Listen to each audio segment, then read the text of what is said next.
تسلیما۔ محبت کے ساتھ درود السلام۔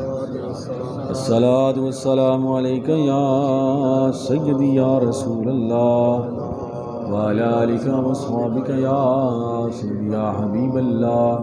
الصلاۃ والسلام علیک یا سیدی یا رسول اللہ وعلی آلک واصحابک یا سیدی یا حبیب اللہ۔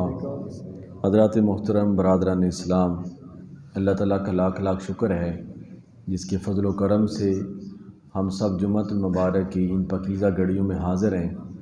اللہ تعالیٰ سے دعا ہے اللہ تعالیٰ میری آپ سب کی حاضری قبول فرمائے اور جو سنیں سنائیں اس پر ہم سب کو عمل کرنے کی توفیق عطا فرمائے۔ میں نے سورہ المنافقون کی ایک آیہ کریمہ آپ کے سامنے تلاوت کی ہے، اور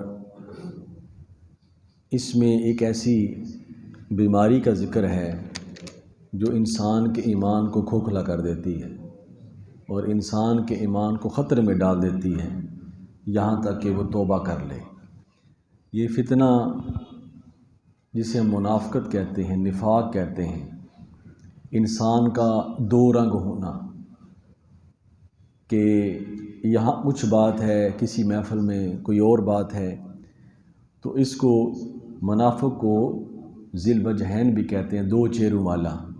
میرے سامنے کچھ اور بات ہے، اگلے کے سامنے کچھ اور بات ہے۔ تو حضور نبی پاک صلی اللہ علیہ وآلہ وسلم آپ کے زمانہ اقدس میں بھی عبداللہ بن ابی منافق جسے رئیس المنافقین کہتے ہیں، اس کے دل میں حضور کا نفاق اس طرح تھا، اور اللہ تعالیٰ نے اس کے نفاق کی وجہ سے اس کی بظاہر جو وہ ایمان لایا تھا اس کو قبول نہیں کیا۔ کیونکہ ایمان کیا ہے کہ یک رنگ ہو جا، ٹھیک ہے نا جی، یک رنگ ہونا جو ہے نا اسے ایمان کہتے ہیں۔ کہ عبداللہ بن ابی منافق جب اس نے دیکھا کہ حضور نبی پاک صلی اللہ علیہ وآلہ وسلم آپ کا قافلہ بڑھتا جا رہا ہے، تو چلو میں بھی شامل ہو جاتا ہوں، انہیں کون سا پتہ چلنا ہے، تو وہ بظاہر مسلمان ہو گیا۔ لیکن جب حضور کے پاس ہوتا تو آپ کی باتیں کرتا، اور جب اپنے ساتھیوں کے پاس چلا جاتا تو پھر کہتا میں ان کے ساتھ کب ہوں، میں تو تمہارے ساتھ ہوں۔ اور اگر وہ سچے نبی ہوتے تو میرے حال سے واقف ہوتے۔ اسے یہ نہیں پتہ تھا کہ حضور نبی پاک صلی اللہ علیہ وآلہ وسلم مجھے مہلت دے رہے ہیں۔ تو وقت گزرتا گیا، کئی صحابہ کرام نے اسے سمجھایا کہ آج وقت ہے یہ دورنگی چھوڑ دو اور ایک ہو کے اسلام کو اپنے دل میں بساؤ اور حضور نبی پاک صلی اللہ علیہ وسلم کی اطاعت کرو۔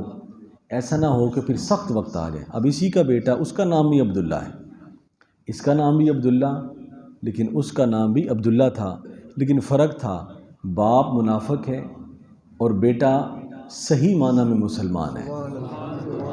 اسی چیز کو اللہ پاک نے جو ہے وہ ہمارے سامنے رکھا ہے کہ اپنے دل میں نفاق نہ رکھو۔ یہ منافقت بڑی بری چیز ہوتی ہے۔ تو میں نے شروع میں کہا کہ ایمان کو یہ کھوکھلا کر دیتی ہے، تو قرآن پاک میں پوری سورت جو ہے اللہ تعالیٰ نے سورۃ المنافقون اس نام سے رکھی ہے تاکہ لوگ اس سورہ مبارکہ کو پڑھیں اور اس عیب اور اس بیماری کو اپنے دل سے نکالیں۔ اللہ تعالیٰ ارشاد فرماتے ہیں اذا جاءک المنافقون، اے محبوب آپ کے پاس یہ منافق آتے ہیں، قالوا اور کہتے ہیں نشہد انک لرسول اللہ، کہ ہم گواہی دیتے ہیں کہ آپ اللہ کے رسول ہیں، آپ اللہ کے رسول ہیں۔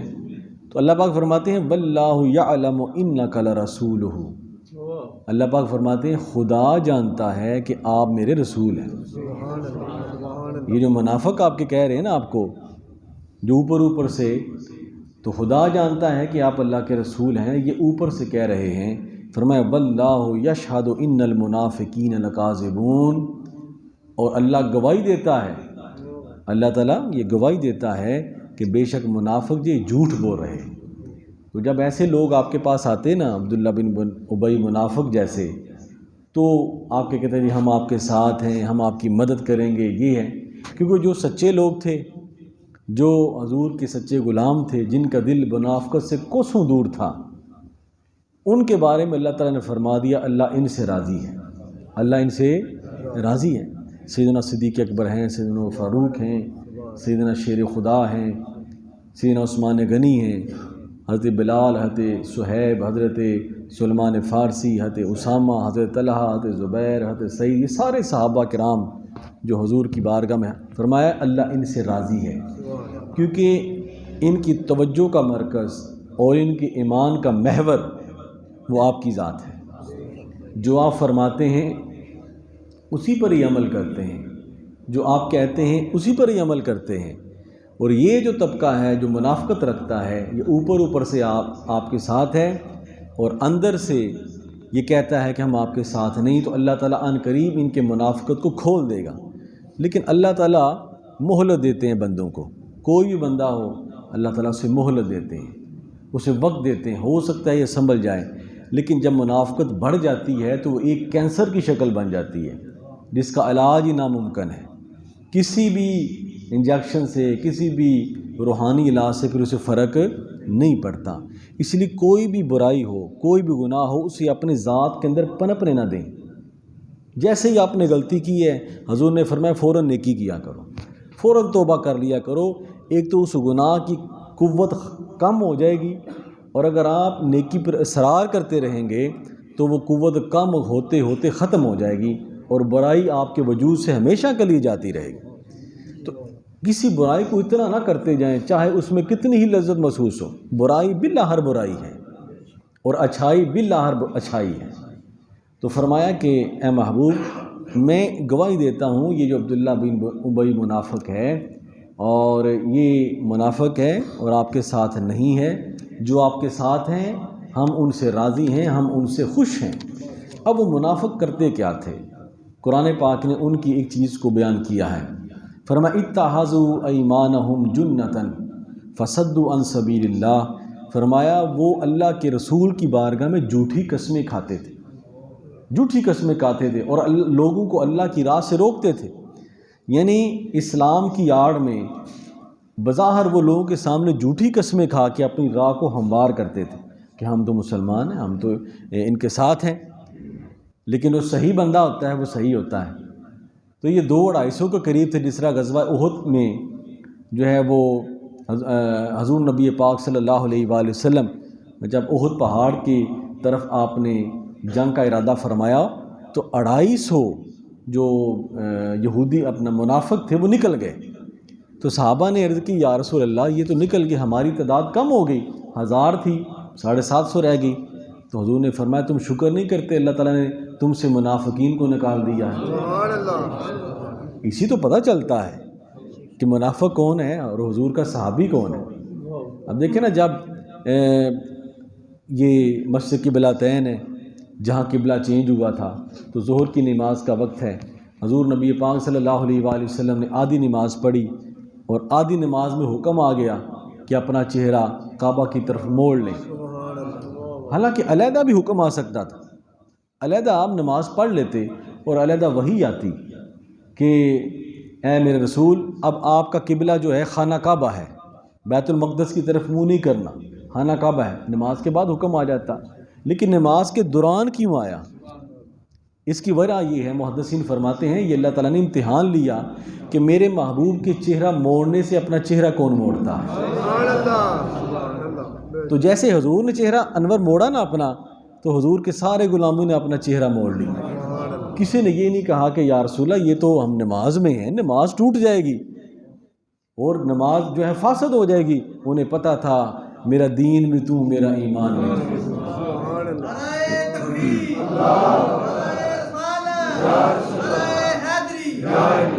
جس طرف وہ نظر نہیں آتے ہم وہ رستہ چھوڑ دیتے ہیں، اور کعبہ بنتا ہے وہیں ریاض، رخ جدھر کو وہ موڑ لیتے ہیں۔ تو یہ منافقت کی پہچان ہی اس وقت ہوتی ہے مشکل وقت میں۔ حلوے کھانے کے وقت تو سارے اکٹھے ہو جاتے ہیں نا، جب کربلا ہوتی ہے مشکل وقت آتا ہے پھر پتہ چلتا ہے کہ امام کو پتہ چلتا ہے کہ میرے ساتھ ہے کون کون، اس وقت اپنی صفوں میں دیکھتا ہے۔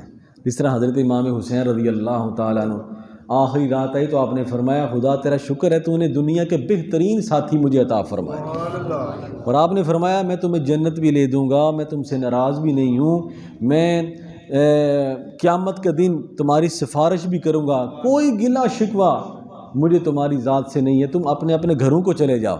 تو سب نے جواب دیا کہ اے امام علی مقام، ہم ایسی زندگی کو بدتر سمجھتے ہیں جو آپ کے بغیر ہو، ہم ایسی موت کو ترجیح دیتے ہیں جو آپ کے ساتھ ہو۔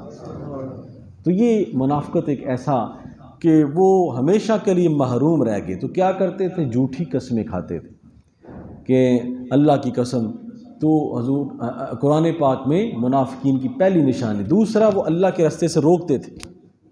جب کوئی لوگ جاتے تو وہ کہتے ادھر کیا لانا جاتے ہو، جب اللہ کو مان لی ہے، اللہ ہے تو اللہ کے رسول کے پاس کیا لینے جاتے ہو، یہ وہ کہتے تھے۔ قرآن پاک اٹھا کر دیکھیں، ابھی آیت آئے گی تو وہ منع کرتے تھے، جب تم نے اللہ کو ایک مان لیا ہے تو رسول کے پاس کیا لینے جاتے ہو، وہ یہ کہتے تھے۔ فرمایا انہم ساء ما کانوا یعملون، اور وہ بہت ہی برا کرتے تھے، جو منافقین کا عمل تھا وہ بہت ہی برا تھا کہ وہ اللہ کے رسول کے پاس جانے سے لوگوں کو روکتے تھے۔ تو فرمایا ذالک بانہم آمنوا ثم کفروا فتوب علی قلوبہم فہم لا یفقہون۔ فرمایا کہ پہلے وہ ایمان لائے، اللہ اس کے رسول پر ایمان لائے، پھر وہ کافر ہو گئے۔ جب وہ کافر ہو گئے تو اللہ تعالیٰ نے ان کے دلوں پر مہر لگا دی۔ جب بندہ یہ ہدایت مل جانا یہ بہت بڑی نعمت ہے، لیکن جب بندے کو ہدایت مل جائے پھر بھی وہ الٹے راستے پر چلے۔ پیر جماعت علی شاہ صاحب فرماتے تھے کہ جنت مسلمانوں کے لیے بنی ہے، لیکن اگر مسلمان خود جو ہے وہ جہنم میں جانا چاہے تو اسے روکنے والا بھی کوئی نہیں ہے، بنی نہیں کے لیے۔ تو فرمایا کہ اللہ تعالیٰ نے ان کے دلوں پر مہر لگا دی کہ حضور پر چونکہ منافقت کی وجہ سے ایمان لائے تھے تو اللہ تعالیٰ نے انہیں ایمان نہیں دیا تھا، تو اللہ تعالیٰ نے مہر لگا دی۔ وہ نماز بھی پیچھے پڑھتے تھے لیکن حضور کے مخالف تھے۔ تو فرمایا فہم لا یفقہون، اور اس چیز کو وہ سمجھتے نہیں تھے کہ ہم کر کیا رہے ہیں۔ حضور نبی پاک صلی اللہ علیہ وسلم جب مکہ سے مدینہ پاک تشریف لائے تو آپ نے فرمایا یہاں کا کوئی رئیس ہے؟ تو سب نے کہا یہاں عبداللہ بن ابی ہے، یہاں کا وہ سردار ہے۔ آپ نے فرمایا چلو میں سب سے پہلے اس کے گھر میں رہتا ہوں۔ یہ ایک طریقہ کار تھا کہ چلو اس کی عزت افزائی ہو جائے، ہو سکتا ہے کہ میرے طرز عمل کو دیکھ کر وہ مسلمان ہو جائے یا میرے قریب آ جائے۔ جب آپ کی اونٹنی وہاں رک گئی نا تو دروازہ کھٹکھٹایا گیا، باہر نکلا تو کہا گیا کہ اللہ کے رسول ہیں، اللہ کے نبی ہیں، اور آج مدینہ میں پہلا دن ہے اور تیرے پاس رہنا چاہتے ہیں۔ اس نے کہا جی میرے گھر میں جگہ ہی نہیں ہے، میرے گھر میں جگہ ہی نہیں ہے۔ اب حضور نے فرمایا میں وہیں رہوں گا جہاں میری سواری رکے گی۔ اب سواری چلتی جا رہی ہے، مدینے کی ایک ایک گلی سے گزرتی جا رہی ہے، کبھی اس گھر کو دیکھتی ہے، ایک گھر کے سامنے جا کر رک گئی، وہیں بیٹھ گئی۔ حضور نے فرمایا جہاں یہ بیٹھ گئی ہے حضور کی سواری بھی کتنی سیانی ہے، جہاں حضور نے ٹھہرنا ہے حضور نے اسے نہیں روکا، حضور کی وجہ سے اللہ پاک نے اسے بصیرت عطا فرما دی۔ لیکن جو حضور کے ساتھ جانور بھی جڑ گیا اللہ نے اسے بصیرت دے دی، اور ایک انسان بھی نہیں جڑا چاہے وہ کتنا ہی بڑا علامہ فہمہ ہو، وہ جاہل ہوتا ہے، وہ بے عقل ہوتا ہے، بے شعورہ ہوتا ہے۔ تو فرمایا جب وہ سواری جو ہے رک گئی تو حضور نے فرمایا یہیں میں رکوں۔ آپ نے فرمایا کس کا گھر ہے؟ فرمایا یہ حضرت ابو ایوب انصاری کا گھر ہے۔ اب اس کی لمبی داستان ہے کہ آپ اس گھر میں کیوں ٹھہرے۔ کہنے کا مقصد یہ ہے کہ جو سواری ہے وہ حضور کو پہچانتی بھی ہے، اور جو حضور کو پہچانتا ہے اس کو بھی پہچانتی ہے جی۔ جنہوں نے کمائیاں کرنی تھی وہ گدھے خچر اونٹیاں ہو کر بھی کمائیاں کر گئے، جنہوں نے محروم رہنا تھا وہ اپنے ذہن اور اپنے دل و دماغ پر فخر کر بیٹھے اور حضور کی ذات کو نہ پہچان کر محروم رہ گئے۔ تو فرمایا کہ منافق یہ کرتے تھے کہ وہ پہلے تو انہیں ایمان ملا لیکن وہ کافر ہو گئے۔ یہ منافقت بڑھتے بڑھتے نا بندے کو کفر تک لے جاتی ہے۔ حضور نے فرمایا منافق کی 4 نشانیاں ہیں، ایک بھی پائی گئی تو وہ منافق۔ فرمایا پہلی نشانی یہ ہے اذا حدث، جب بھی گفتگو کرتا ہے تو جھوٹ بولتا ہے، کاذبہ، جب بھی گفتگو کرتا ہے جھوٹ بولتا ہے۔ واذا اؤتمن خان، جب اس کے پاس امانت رکھی جاتی ہے خیانت کرتا ہے۔ اور جب وہ کسی کے ساتھ اس کا جھگڑا ہوتا ہے جب اس کے ساتھ کسی کا جھگڑا ہوتا ہے تو فاجرہ گالی گلوچ کرتا ہے، یعنی جھگڑے کو ختم نہیں کرتا، اتنی بد زبانی کرتا ہے کہ وہ گالی گلوچ کرتا ہے۔ حالانکہ مومن کی نشانی ہے اگر جھگڑا ہو بھی جائے تو بڑے شستہ طریقے سے اسے ختم کر دیتا ہے کہ یار تو بھی میرا بھائی ہے، میں بھی تیرا بھائی ہوں، لڑنے کی کیا ضرورت ہے، تو اس کو ختم کرنے کی کوشش کرتا ہے، اسے بڑھاتا نہیں ہے۔ تو فرمایا یہ بھی منافقت کی نشانی ہے۔ اور چوتھی، اذا وعد اخلف، جب وہ وعدہ کرتا ہے تو اس کو وعدے کو پورا نہیں کرتا۔ یہ ہے عملی نفاق۔ اور ایک ہے عقیدے کا نفاق، وہ ہے اللہ اس کے رسول کے ساتھ دو نمبری کرنا، اللہ اس کے رسول کے ساتھ دغا کرنا، اسے عقیدے کا نفاق کہتے ہیں۔ جب یہ نفاق بڑھتا جاتا ہے تو یہ بندے کو کفر تک لے جاتا ہے۔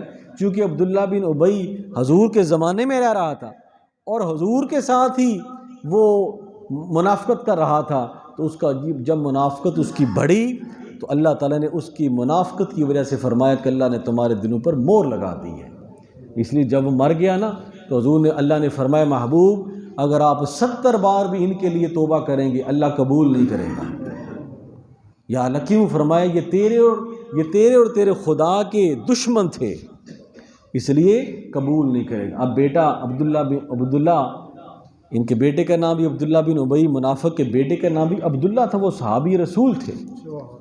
ایک دفعہ عبداللہ بن ابی منافق نے مکہ میں تھا تو اس نے کہا کہ مدینہ میں یا اللہ اسی کو داخل کر جو تیری بارگاہ میں مقبول ہے۔ اب جب یہ مدینہ پاک داخل ہونے لگا نا تو اس کا بیٹا عبداللہ سامنے کھڑا ہو گیا۔ اس نے کہا تو نے یہ دعا کی تھی نا، حالانکہ تو میرا باپ ہے۔ یہ حضور کے صحابہ کا معیار ایمان دیکھیں، حالانکہ تو میرا باپ ہے اور مکہ میں تو نے یہ دعا کی تھی کہ مدینہ میں اسے داخل کرنا جو تیری بارگاہ میں مقبول ہے، تو چاہے میرا باپ ہے تجھے مدینہ میں داخل نہیں ہونے دینا۔ اس نے کہا تو بیٹا ہو کر؟ اس نے کہا بیٹا میں تیرا ہوں، میں نے تجھے اپنا جسم دیا ہے، میں نے روح اپنے رسول کو دی ہے، جو تعلق ان کے ساتھ ہے وہ تیرے ساتھ نہیں ہے کیونکہ تو دشمن ہے۔ تو اس نے کہا کہ میں تمہیں مدینہ میں داخل نہیں ہونے دوں گا۔ اس نے کہا کیوں؟ فرمایا میرے نزدیک سب سے معزز میرے رسول کی ذات ہے اور میرے نزدیک سب سے زیادہ مبغوض ذات وہ تیری ذات ہے کیونکہ تو میرے رسول سے بغض رکھتا ہے، حالانکہ باپ ہے۔ جب حضور کو علم ہوا نا تو حضور نے تربیت کی وجہ سے آپ نے فرمایا عبداللہ اپنے بیٹے کو مدینہ میں آنے دو۔ یہ حضور کی رحمت تھی، حضور کی تربیت تھی کہ ہو سکتا ہے اس عمل سے بھی اس کا باپ جو ہے وہ متاثر ہو کر اسلام لے آئے، لیکن اللہ پاک نے فرمایا ان کے دلوں پر منافقت کی وجہ سے مہر لگ گئی ہے، یہ مہر سے بچ جائے۔ یہ بڑی خطرناک چیز ہوتی ہے۔ کئی دفعہ ایسا ہوتا ہے کہ بندہ کسی نیک عمل کو چھوڑتا جاتا ہے اور کہتا نہیں مجھے تو کچھ نہیں ہو رہا، وہ یوں سمجھے اس کے دل پہ مہر لگ رہی ہے۔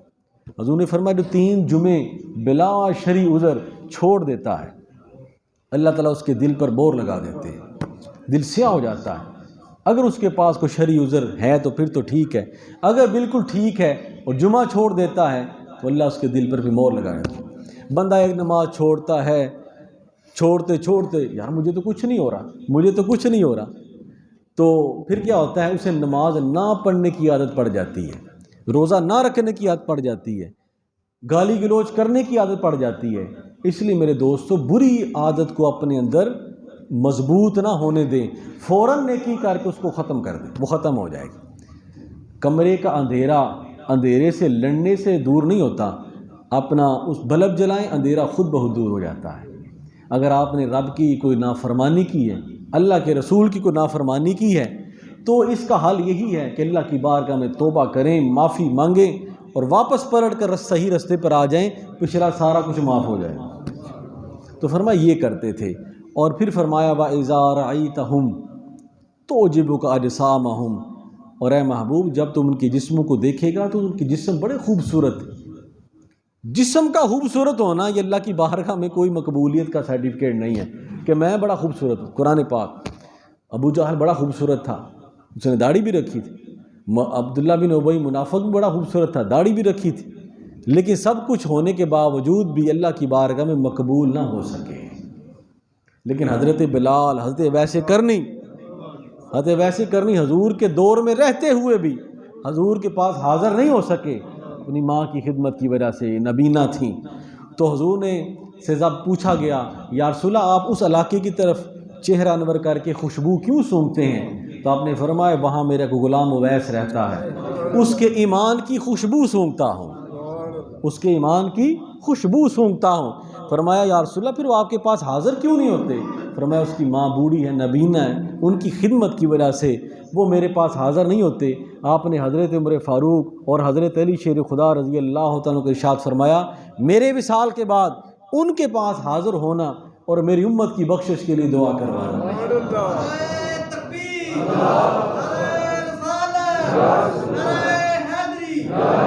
یک رنگ ہو جا، ایک رنگ اختیار کریں، یا تو اسلام کا یا پھر رستے سے ہٹ جائیں، کیونکہ اللہ اس کے رسول کا رستہ جو ہے یہ یک رنگ مانگتا ہے، ایمان کا رخ ہی ایک طرف ہوتا ہے۔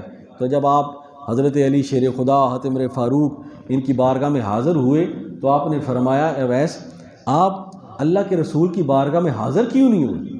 تو آپ نے وجہ بیان فرمائی، آپ نے فرمایا یہ وجہ تھی میری والدہ محترمہ وہ نبینہ ہیں اور میرے علاوہ ان کی کوئی اولاد نہیں، ان کی دیکھ بھال میں رہتا ہوں، اور جہاں تک تم یہ چاہتے ہو کہ میں حضور کی بارگاہ میں حاضر کیوں نہیں ہوا، ظاہراً تو حاضر نہیں ہو سکا، لیکن کوئی رات ایسی نہیں گزرتی جب وہ نہیں آتے، جب وہ کرم نہیں فرماتے۔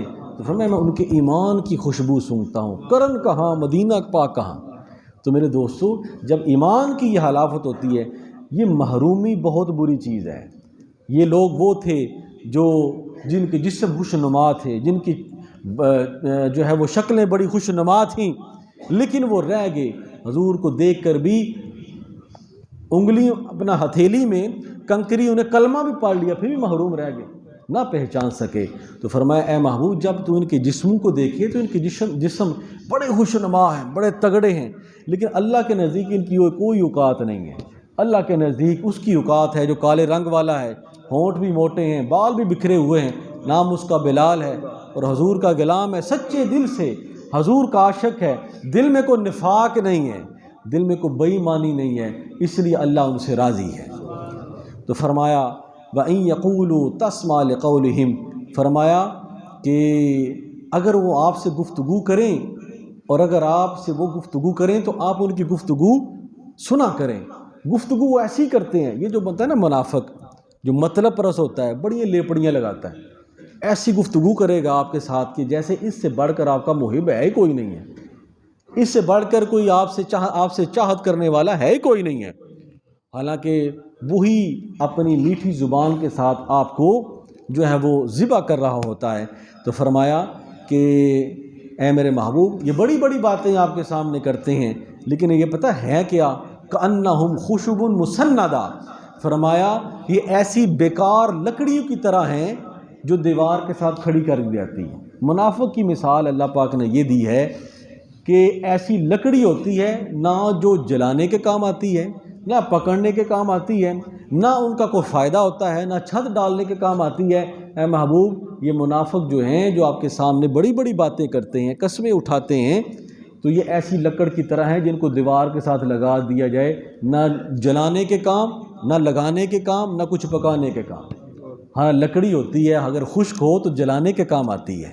تو فرمایا چونکہ ان میں ہے کچھ نہیں اس لیے ان کی باتوں کی پرواہ نہ کیا کریں۔ فرمایا یحسبون کل صیحۃ علیہم، فرمایا وہ یہ گمان کرتے ہیں کہ ان کی آواز میں بہت وزن ہے، لیکن ان کی آواز میں کوئی وزن نہیں ہے، ان کی آواز میں کوئی وزن نہیں ہے۔ ہم العدو، یہ آپ کے دشمن ہیں، فاحذرہم، آپ ان سے بچتے رہیں، آپ ان سے بچتے رہیں۔ منافق جو ہوتا ہے یہ اس طرح کاٹ کے رکھ دیتا ہے بندے کو، ایسی جڑیں کاٹ دیتا ہے، اس لیے جتنا ہو سکے اللہ کے نبی کو یہ حکم دیا گیا ہے کہ اس سے بچ کر رہیں۔ فرمایا قاتلہم اللہ انا یؤفکون، فرمایا ان قریب اللہ تعالیٰ ان کو ختم کر دے گا، ان کو ختم کر دے گا، جیسے بھی یہ پھرتے ہیں اللہ تعالیٰ ان کو ختم کر دے گا۔ تو اللہ تعالیٰ ہمیں منافقت سے محفوظ رکھے، اللہ تعالیٰ ہمارے ایمان کو ہر قسم کی غیبت و چغلی سے، نفاق سے محفوظ رکھے، اور اپنا صحیح بندہ بننے کی توفیق عطا فرمائے۔ انشاءاللہ یہ مضمون جاری رہے گا اگلے جمعے میں۔ وما علینا الا البلاغ وآخر دعوانا الحمد للہ رب العالمین۔ سنتے ہیں، عطا فرمائے۔